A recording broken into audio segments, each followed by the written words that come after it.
বর্ষবরণের রাতে Shakespeare সরণিতে Camac street এবং এজেসি বোস রোডের ক্রসিং এ পানশালায় মারধরের অভিযোগ।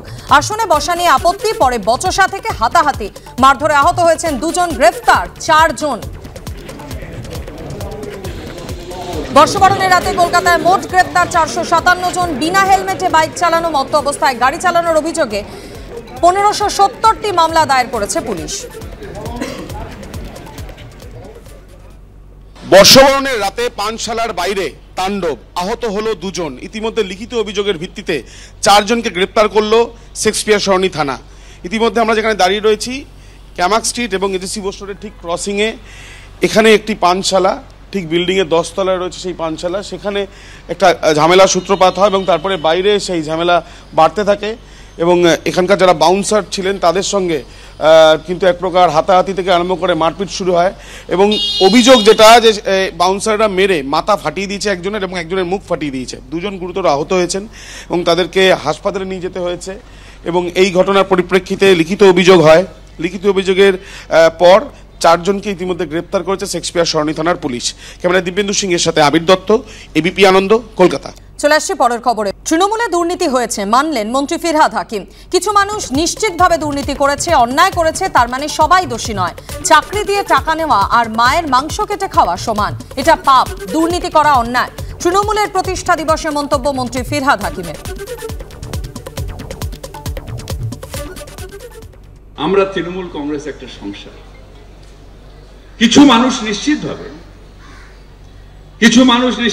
অন্যায় করেছে, কিছু মানুষ নিশ্চিতভাবে করাপশনে জড়িয়ে পড়েছে, কিন্তু তার মানে আমরা সবাই নই। যেদিন চাকরি দিয়ে পয়সা নেওয়ার মতন ঘৃণ্য কাজ করব, তার থেকে মায়ের মাংস কেটে খাওয়া অনেক বেশি ভালো বলে আমি মনে করি। এটা পাপ। আমি চাই আমাদের দলের ছেলেরা চাকরি পায়, আমি চাই বেকার ছেলেরা চাকরি পায়, কিন্তু করাপশন সব থেকে নোংরা জিনিস। যে জিনিসটা তৃণমূল কংগ্রেসের নেত্রী মমতা বন্দ্যোপাধ্যায় চান না। কোনোদিন অন্যায় করেননি, কোনোদিন অন্যায় করতে পারেন না, কোনোদিন অন্যায় করবেন না। সততার প্রতীক মমতা বন্দ্যোপাধ্যায়। প্রত্যেকটা তৃণমূল কংগ্রেস কর্মীকে এটা বিশ্বাস করতে হবে।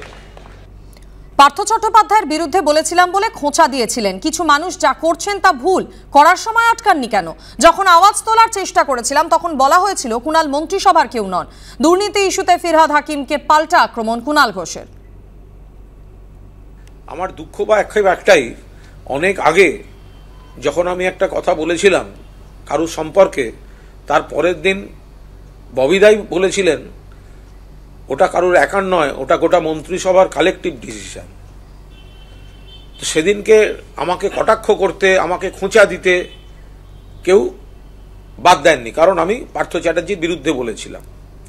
পরবর্তীকালে কি কি হয়েছে তারা সবাই জানেন। কিছু মানুষ করে যা করেছেন সেটা ভুল, ঠিক। করার সময় আটকাননি কেন?